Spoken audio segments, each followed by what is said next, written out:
Gloria al Señor Jesucristo, amén. ¿Cómo se encuentran, hermanos? Muy bendecidos. Vamos, le damos gracias a nuestro Señor Jesucristo por su bondad. Le agradezco a mi hermano, al pastor Jonathan, y a toda su familia, a todos los hermanos que ayer en el tiempo de oración nos recibieron. Fue un momento muy especial. De verdad les hago una cordial invitación a que no hagan de lado este ministerio. Un hombre de Dios ya fallecido dijo que la oración era la cenicienta de la vida cristiana, porque siempre todos la hacen de menos. Vamos a empezar este estudio, esta enseñanza que le puse, ¿quién es este? Y empezamos a leer la palabra de Dios. Vamos al libro de Lucas, capítulo 7, versículo 49.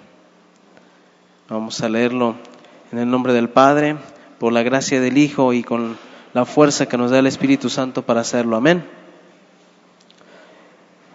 La palabra de Dios nos dice, ¿ya estamos ahí? Amén, den un amén los que ya estén en esa palabra.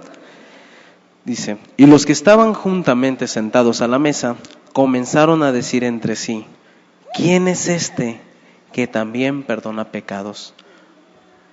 Vamos a dirigirnos una vez más al Señor en oración.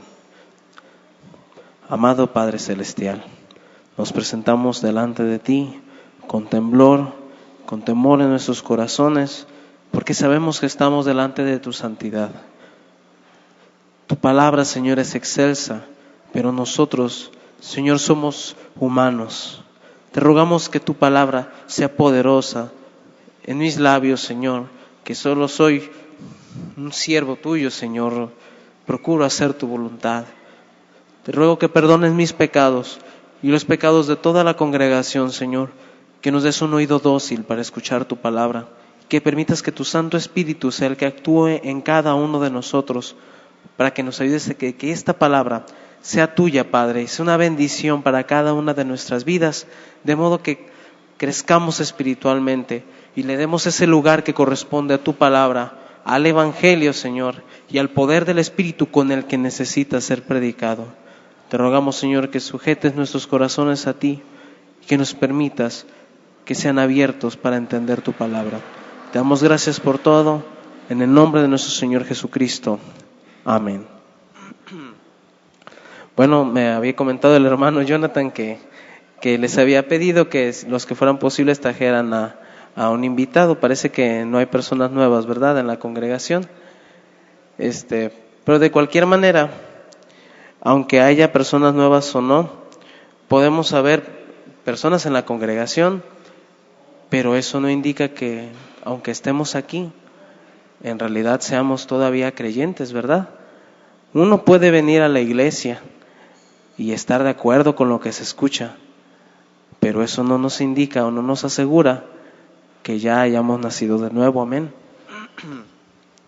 Bueno, antes de comenzar, quisiera dirigir su atención a un par de palabritas que las checamos en el diccionario para comenzar lo que es esta enseñanza. ¿Alguien ha escuchado la palabra fobia? Creo que casi todos los hemos escuchado, ¿no? Una fobia es un temor irracional. No tiene sentido a veces ese temor, o un odio obsesivo hacia algo o hacia alguien. A los cristianos, por lo que se está sucediendo ahorita, nos califican de homofóbicos, porque dicen que odiamos a los homosexuales, ¿verdad? Pero no es así. Bueno, hay otra palabra que se llama xenofobia, que significa odio o repugnancia u hostilidad, un rechazo muy feo hacia los extranjeros. Bueno, dices, pues, ¿qué tendrá que ver esto? Bueno, la xenofobia es un miedo hacia una persona o hacia un objeto que no encaja en nuestra definición de común. Nosotros vivimos, gracias a Dios, México es un país un poquito todavía conservador. Entonces, cuando viene alguien que no es de nuestra cultura, a veces nos causa cierto rechazo o temor, o se nos hace raro. O algo que no encaja en nuestra definición de normal, pues nos causa ese temor, ¿verdad? Este término es nuevo, pero sin embargo ese sentimiento siempre ha existido a lo largo de la historia de la humanidad. vemos que en los tiempos de Jesús ya existía. Los griegos tenían fascinación por escuchar cosas nuevas, pero en el pueblo judío no se veía muy bien a veces eso, no se veía muy bien personas de fuera y sobre todo que llamaran la atención. Y para desgracia de muchos, por ahí más o menos del año 30 de nuestra era actual, de nuestro Señor Jesucristo, aparece un rabino que sale de la nada, y dice la palabra de Dios. Dice que causaba fascinación muchas veces, pero también causaba otros sentimientos. La Biblia nos dice en la carta de Juan, capítulo 1, versículo 11, unas palabras muy interesantes, que si lo leemos en distintas traducciones nos puede ayudar a ampliar más lo que queremos manifestar en este punto. Dice, Juan 1:11, a lo suyo vino y los suyos no le recibieron. En otra traducción dice, a lo que era suyo vino y los suyos no le recibieron. Unos versículos antes nos está hablando de que Cristo, o por medio de Él, fueron hechas todas las cosas. Y el pueblo judío, si se acuerdan, en ese tiempo estaba oprimido por los romanos. Entonces lo que más deseaba el pueblo judío era un Mesías, un libertador. Y ellos le esperaban. Tanto así que decía que Simeón, ¿qué hacía? Todos los días estaba en el templo, porque Dios ya le había dicho que no iba a haber muerte hasta que viera al ungido del Señor. Entonces el pueblo judío estaba esperando a un Mesías, pero ellos ya tenían una idea de su Mesías. Ellos dijeron, cuando llegue, como va a ser hijo del rey David, y el rey David era un guerrero, el Mesías va a llegar y va a destrozar a los romanos. Pero para grande decepción de los romanos, llegó Cristo, y por eso dice esto, los suyos no le recibieron. Vino a su creación y su creación tampoco lo recibió. Las preguntas fueron uno de los principales motivos de Cristo para dar un sermón, una enseñanza. Si se fijan, casi una buena parte de las enseñanzas de Cristo se generaron a partir de preguntas. Algunas de ellas se las hacían por asombro, otras se las hacían con un sentido de quererlo atrapar en una trampa, y en otros con un sentido de menosprecio. Pero Cristo no encajaba en la definición de los judíos, a pesar de que era uno de ellos. Imagínense un día de la nada, pongámoslo en un escenario actual.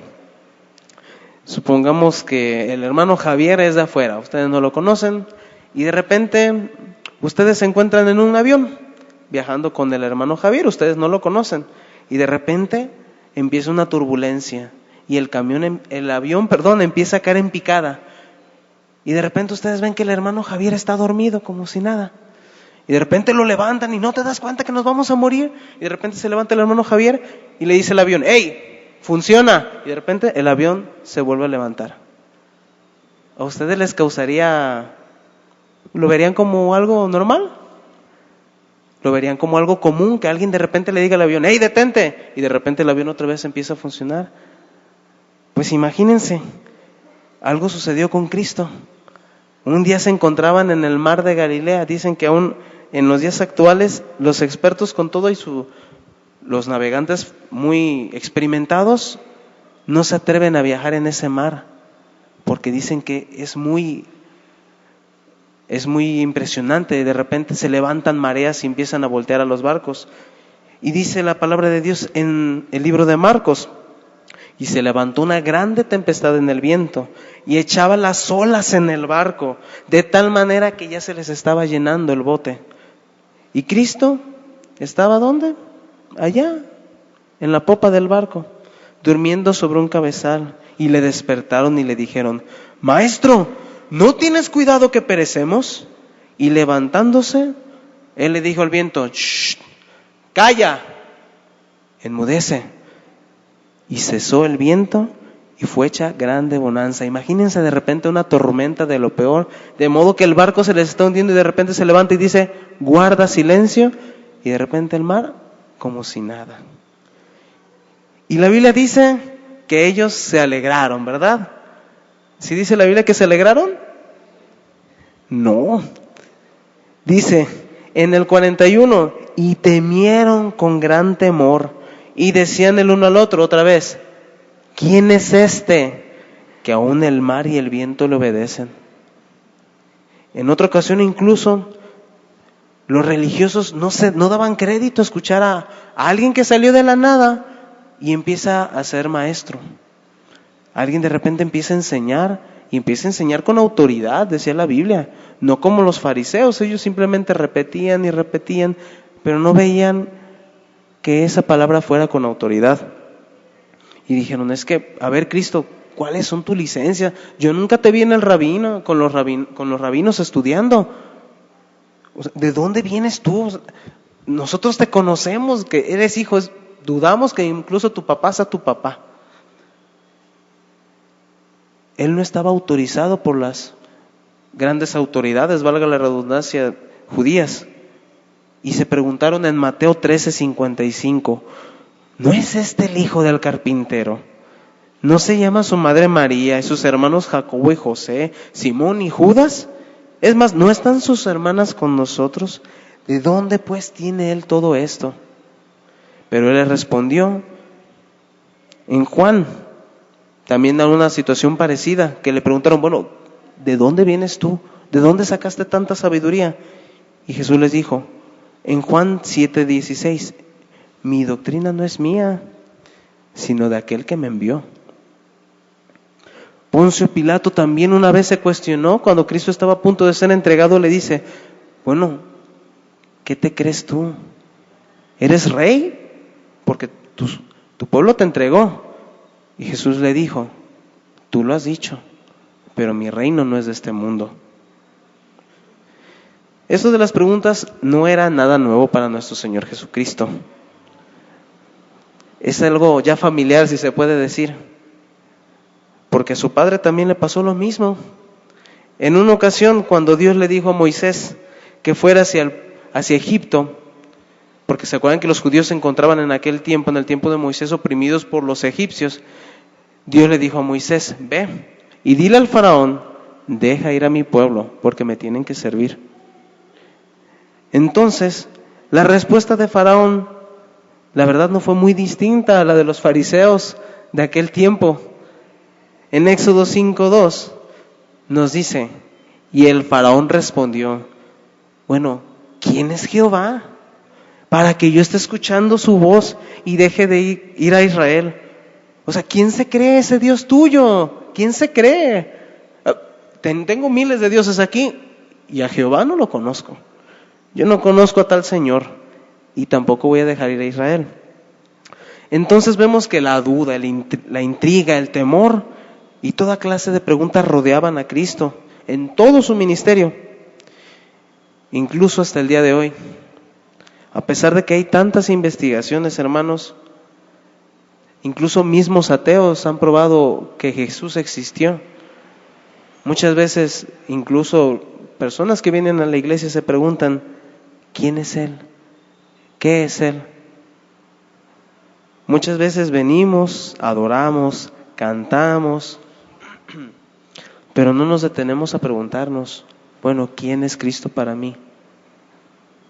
Yo le digo Señor, pero en aquel tiempo va a haber muchos que le digan Señor, y al final la respuesta de Jesús es decirles, yo no te conozco. En verdad nuestros corazones debemos estar seguros, porque la vida del creyente depende de Dios, pero nuestros corazones tienen que estar llenos de seguridad. En verdad necesitamos, en un mundo caído, en un mundo de pecado, necesitamos estar seguros. Todo el mundo busca seguro, vemos que venden seguros de vida, pero nadie te puede asegurar tu vida eterna. Nadie te puede dar esa confianza. Nadie te puede asegurar que después de que pases esta vida, que entregues el Espíritu, dice la Biblia, lo que va a suceder después. Y aún siendo creyentes, tenemos que estar seguros. El inicio de toda la investigación es quién, por qué, para qué, qué. quiero decirles, hermanos, no lo tomen un cliché esto, porque ya ven que a veces la gente se pone a gritar en las calles, Cristo es la solución, y la gente dice, bueno, ¿la solución de qué? A veces dice, Cristo es la solución de tus problemas. Hermanos, Cristo es más que eso. Cristo no es un genio de la lámpara maravillosa que nos resuelve nuestros problemas como por arte de magia. En realidad, la pregunta es más profunda. Cristo desde un principio generó preguntas y Él mismo fue la respuesta a todas ellas. El inicio, causa y fin se encuentran iniciadas y respondidas en la persona de nuestro Señor. Les voy a decir por qué. La primera pregunta inicia diciendo, ¿quién? ¿Quién es Él? La respuesta la hallamos en la misma Biblia. Vamos al libro de Hebreos, capítulo 1, en los primeros 3 versículos, versículo 2 y versículo 3. Ahí la palabra de Dios nos responde quién es Cristo. ¿Alguien nos ayuda a leer esos 2 versículos? Hebreos 1, 2 y 3. Por favor, alguien que nos ayude, alguno de los hermanitos. Hermano, ¿nos ayuda? Amén.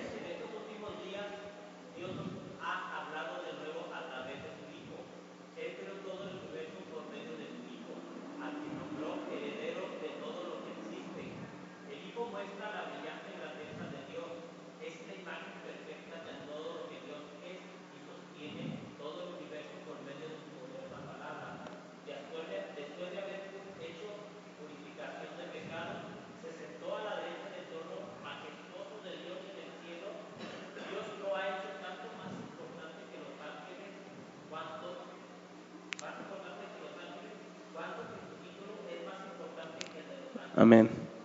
Entonces vemos todo lo que dice el libro de Hebreos, quién es Cristo, y nos enfocamos en lo que dice, la misma imagen de su sustancia, la esencia de lo que es Dios se encuentra presente en nuestro Señor Jesucristo. Luego la gente se pregunta, bueno, ¿por qué? ¿Por qué Cristo? ¿Por qué en ese tiempo? ¿Por qué tuvo que aparecer? ¿Cuál es la razón por la que Cristo apareció?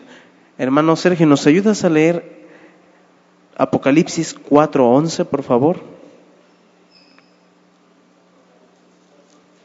Amén. Apocalipsis capítulo 4, versículo 11.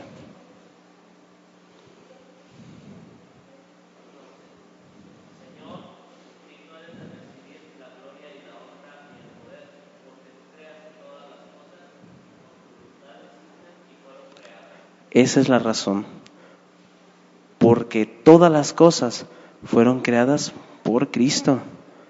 Él es el creador. Él juntamente con el Padre participó en la creación. Y eso responde al por qué. Porque Él se lo merece, porque Él creó todas las cosas. Bueno, se preguntan, bueno, ¿y para qué? ¿Cuál es el motivo de Cristo? ¿Cuál es la razón por la que Cristo vino?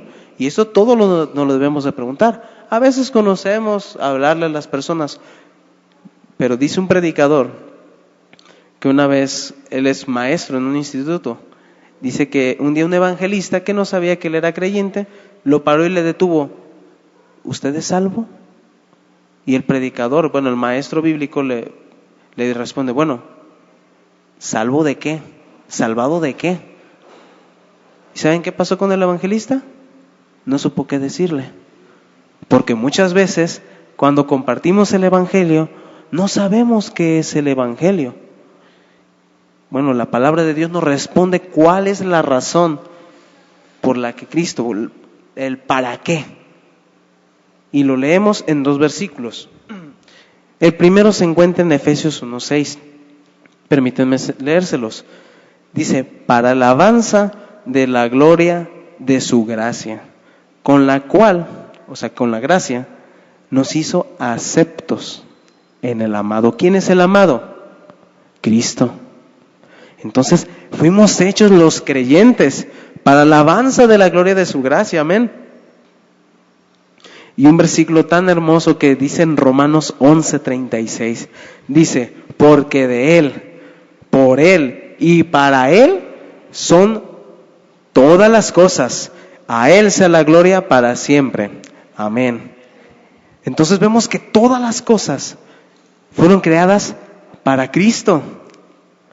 No porque Él tuviera necesidad. Y una cosa debemos entenderlo. Algo que hace tan profundo a la fe en Cristo de muchas religiones. Se dice que en el islamismo, Alá, que es el Dios de los musulmanes, crea el mundo. ¿Saben por qué? Porque se siente solo. En otras religiones, el hinduismo, le dan una razón a la creación, que a partir del sueño de un Dios de los hindúes, pero dentro de la fe en Cristo encontramos que Dios creó el mundo porque Él quiso, no porque nos necesitara. Hubo un tiempo, dice Arthur W. Pink, si se le puede llamar tiempo, en el que no existían ángeles, no existían humanos, no existía nada, sino solamente el Padre, el Hijo y el Espíritu, existiendo en una unidad perfecta, armoniosa, sin necesidad de nada. No había ángeles que le alabaran, ni gloria, ni tierra en la que su gloria se manifestara, ni ninguna creación en la que Él se alegrara.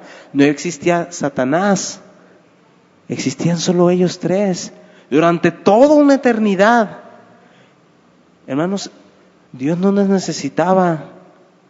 ¿Puedes entender esto, hermano?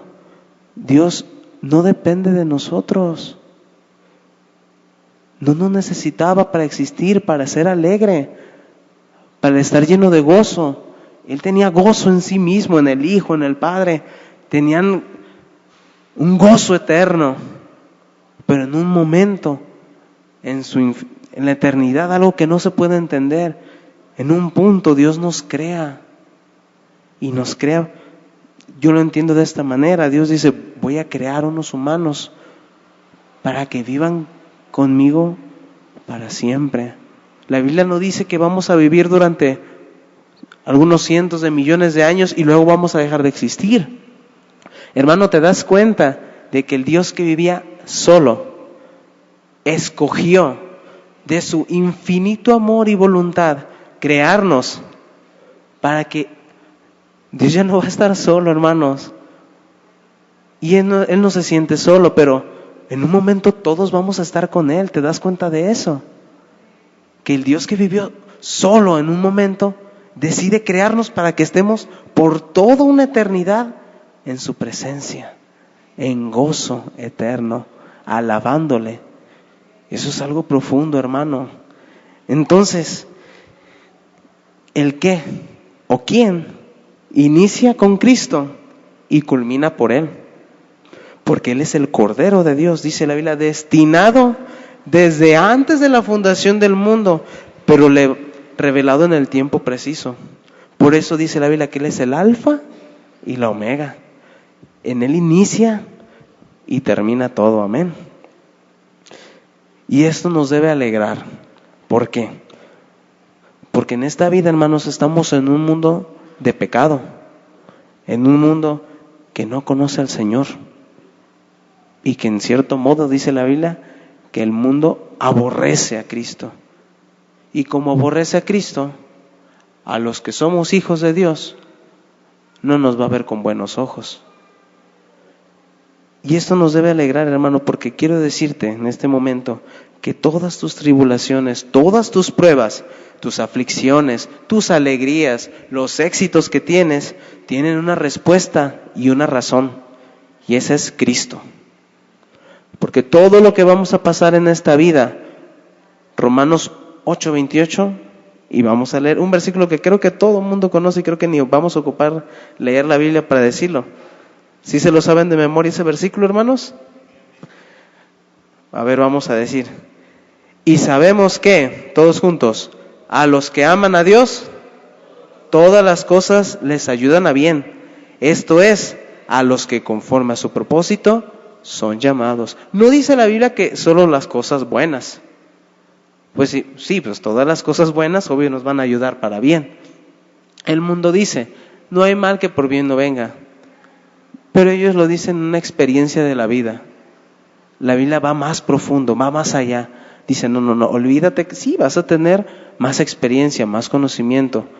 Pero el punto no es ese.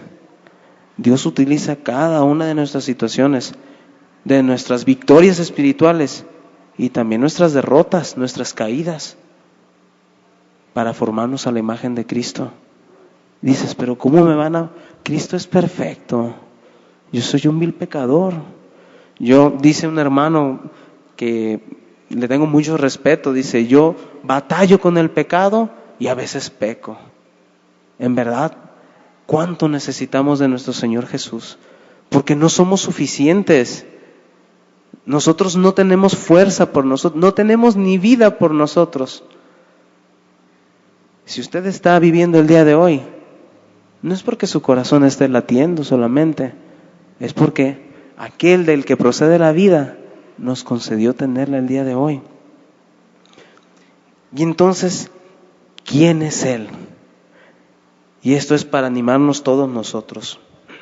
Él es a quien el Padre ha señalado como Cristo, en quien el Padre y todos los cielos se alegran. Los cielos se alegran en el Hijo. Y quiero decirte, hermano, que como tú eres de Cristo, los cielos se alegran en ti, hermano. Acuérdate, en el día de tu conversión, ¿qué es lo que dice la Biblia que pasó? Hubo gozo en el cielo. Y donde el mayor alegre de todos, ¿quién es? Es el Padre. El Padre se alegra de que las ovejas se están volviendo. El Padre se alegra en que el Hijo trajo uno más al redil.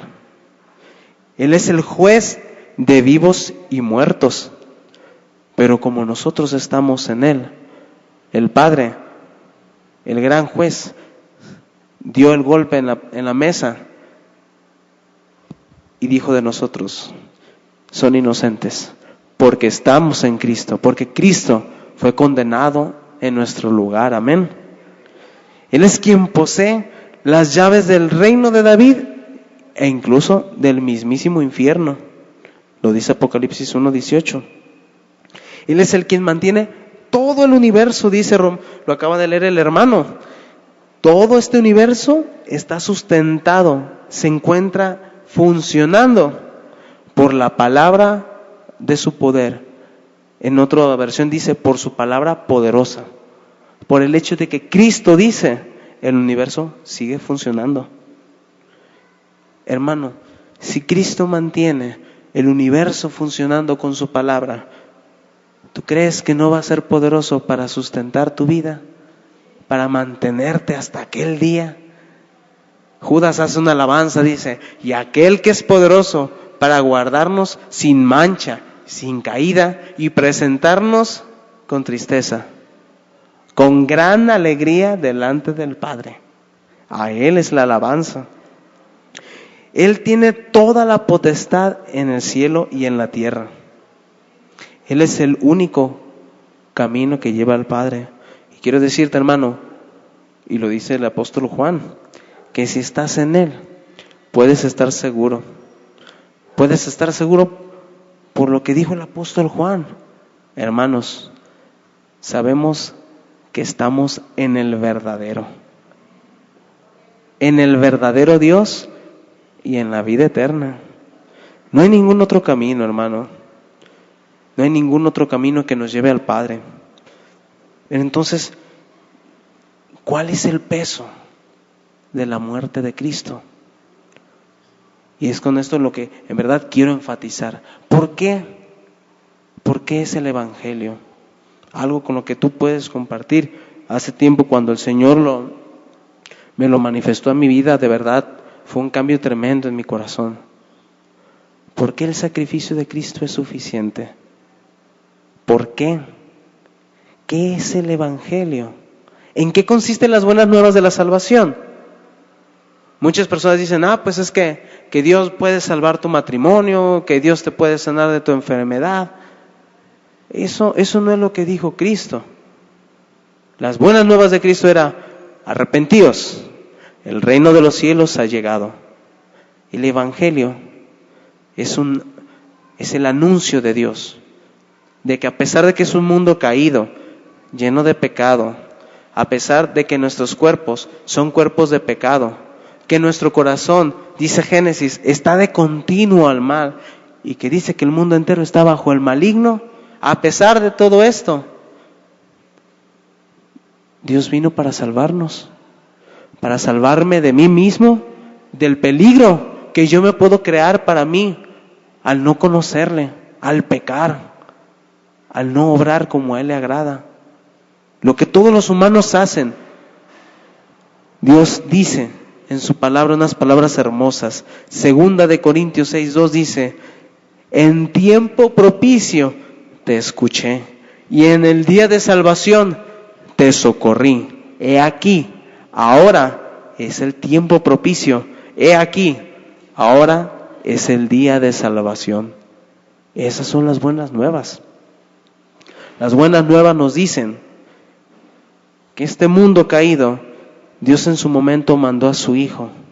Este mundo que merecía la ira del Padre, en su momento tuvo la visita del único humano bueno que ha existido en este mundo. El único humano que en verdad fue santo. Y es humano, la Biblia dice que todos lo rechazamos. Ustedes se han puesto a preguntar, ¿qué hubiera sido de mí si yo hubiera estado en el tiempo de Cristo? Ustedes se han preguntado, ¿yo qué haría? ¿Estaría con Él? ¿Le seguiría?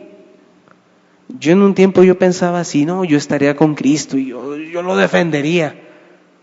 Pero al ver mi debilidad, me di cuenta que muy probablemente yo hubiera sido de los que le hubieran escupido. Probablemente todos nosotros, y lo dice Isaías, todos nosotros lo rechazamos. Escondimos nuestro rostro de Él, dice, lo desconocimos. No somos mejores que los judíos de aquellos tiempos. Pero en verdad, a pesar de todo eso, las palabras de Cristo desde la cruz nos traen esperanza. Cristo dijo, perdónalos, ellos no saben lo que están haciendo. Ese Cordero sin mancha, en su momento, teniendo la oportunidad de dejar nuestros pecados, Cristo los tomó consigo. Ponte a pensar y úsalo para evangelizar esto. ¿Cuántos pecados cometes en un día? Lo dicen de esta manera: pensando, actuando, hablando, o también pecamos al no hacer. Si tú sabes que debes ayudar y no lo haces, estás pecando. ¿Cuántas veces lo haces en un día? Yo te pregunto, ¿cuántas veces pecas a la semana? ¿Cuántas veces pecas en un año? Piensa cuánto has pecado durante toda tu vida. Y tú sabes que ninguna obra buena que tú hagas va a poder cubrir esa mancha de ese pecado. Cuando tú no conoces a Cristo, ninguna de tus obras te va a salvar. Es más, Dios la ve como un trapo inmundo. Pensar que todo ese pecado que tú cometiste y que todos los creyentes, todos esos pecados estuvieron en un momento, en una persona, todos los pecados que vas a cometer en el resto de tu vida, tuyos, los de toda esta iglesia, los de toda la congregación, los de todo ese mundo, estuvo en una persona, en Cristo. Hermano, seamos conscientes, Cristo tenía todos esos pecados. Y la Biblia dice de Dios que es muy limpio de ojos para ver el mal. ¿Ustedes creen que cuando Dios vio a su Hijo lleno de todo ese pecado que tanto Él odia, lo vio con alegría? Cristo lo manifestó, lloró por eso, y sus palabras fueron: ¿por qué? ¿Por qué me has abandonado? Porque el Padre lo abandonó en ese momento. La ira del Padre, la ira... Hermano, la cruz no es que yo mereciera la cruz. lo que merecíamos era la ira del Padre, el infierno mismo. Y ese infierno que yo debía pagar, que todos nosotros debíamos pagar, se concentraron en una sola persona. El Hijo fue atormentado bajo la ira del Padre. ¿Puedes imaginarlo? Es como si el cielo lo hubiera maldecido, y así fue. Porque dice Gálatas, maldito todo aquel que es colgado de un madero. Al que no conoció pecado, Dios lo trató como si fuera el peor de los pecadores. Se hizo maldición por causa nuestra. Su Padre lo abandonó. Y nosotros nos identificamos con esa muerte. Pero las cosas no se quedan allí. Porque así como Cristo murió y nosotros morimos con Él, la Biblia dice que Dios lo levantó de entre los muertos y subió al cielo y ahora está sentado a la derecha del Padre. Intercede por cada uno de nosotros. Hermano, teníamos todas las de perder: un cuerpo de pecado, un corazón pecaminoso, un mundo lleno de pecado que está bajo el maligno. Nuestro amo y Señor era Satanás. ¿Cómo es posible que yo diga, ayúdame, si yo lo que amaba es el pecado? Pero en el tiempo propicio, Dios llegó, nos tomó de la mano y nos concedió creer en Él. Y al concedernos esa fe, nos concedió la justicia de Cristo. Todas las obras buenas de Cristo, toda su obediencia al Padre, pasaron a ser mías. Y todo mi pecado pasó a estar en la cruz. Y ahora está en el fondo del mar y Dios no se acuerda de él.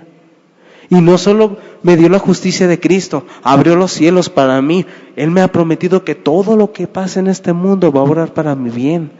Él nos concedió grandes y maravillosas promesas. Que decía un predicador, es imposible caminar en esta vida sin pisar cada una de las promesas de Dios. Y no solo nos concedió eso, nos concedió el Espíritu Santo, que nos ayuda a vivir como Cristo, que nos concede poder, que nos concede la gracia para reflejar a Cristo. Y al final nos dice, al final de toda esta carrera, hijo, te espera una morada en el cielo. Yo te voy a llevar porque quiero que tú estés conmigo. Yo te pregunto, ¿tú crees que en algún momento el Padre rechazó una oración de Cristo? ¿Tú crees que hay alguna oración que el Padre dijo, no, en esto no te voy a escuchar? Dice Jesús, tú siempre me escuchas porque yo hago lo que a ti te agrada. Quiero darte esta palabra que espero que te anime, hermano. Vamos al Juan 17, la oración más hermosa, hermano. Si un día te sientes desanimado, lee Juan 17. Escucha, y esta oración piensa que Cristo la hizo pensando en ti. Porque dice la Biblia que Él vio el fruto de su aflicción. Tú puedes decir, Cristo, yo soy fruto de tu aflicción. Esta oración tú le hiciste por mí. Y leemos lo que Cristo le pidió. Recuerda, Cristo le está pidiendo a su Padre y el Padre siempre lo oye. Y esto, si tú eres creyente, afirma tu corazón y di, lo está pidiendo por mí. Escucha lo que dice Cristo. Padre, aquellos que me has dado, ¿tú le has sido dado a Cristo? Tú puedes decir, yo soy de Cristo. Entonces esto se cumple en ti. Aquellos que me has dado, quiero que donde yo estoy, también estén ellos conmigo, para que vean mi gloria que me has dado, porque me has amado desde antes de la fundación del mundo. Él quiso y le pidió al Padre que donde Él esté, estemos nosotros. Entonces, pensemos esto. Si yo soy de Cristo, esto lo oró por mí. Si tú eres de Cristo, Cristo lo oró por ti. Cristo pidió que tú estés donde Él esté. Entonces, de tener todo lo de perder, todas las de perder, ahora tenemos todas las de ganar, hermano. De antes tener todo el mundo en nuestra contra, Ahora tenemos todas las cosas a nuestro favor, conociendo que Cristo es el que sufrió por nuestros pecados y la ira que sufrió. Eso es lo que debemos compartir. Las personas necesitan saber que hay un Dios todopoderoso que es santo. Y no es nada más santo, es santo, santo, santo. Es el mayor de los atributos. Es el atributo que Dios enfatiza más, su santidad. Y lo dice una y otra vez en la palabra: aléjese de iniquidad el que esté invocando el nombre de Cristo. No le vamos a pedir a la gente que se haga buena para creer en Cristo, pero una vez estando en Cristo, debemos guardarnos. Pero hermanos, de nuevo, tenemos al poderoso de nuestro lado. Su victoria es nuestra victoria. Amén. Y si ahora tenemos todas estas cosas, nos queda solamente andar en Él. Y en verdad deseo que ese conocimiento del Evangelio, lo que significa, sea lo que nosotros compartamos, para que las personas conozcan la condenación, pero la salida también. Porque así hicieron todos los profetas. Nunca anunciaron un juicio sin anunciar la salida y las bendiciones de esa salida. Amén. Esto era lo que quería compartirles, hermanos. Y en verdad espero que al ver todo lo que Cristo hizo por nosotros, estemos seguros que estando en Él, como lo estábamos cantando, Él es la razón. Y al final, como lo dijo el último himno tan hermoso, porque Él vive, vale la pena vivir. Porque estamos en el verdadero Dios y la vida eterna. Amén. Pues eso es todo, hermanos. Espero que haya sido de bendición para sus vidas y le damos las gracias por habernos dado este tiempo, hermanos.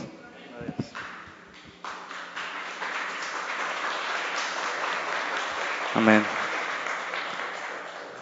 ¿Estamos listos? ¿Para qué?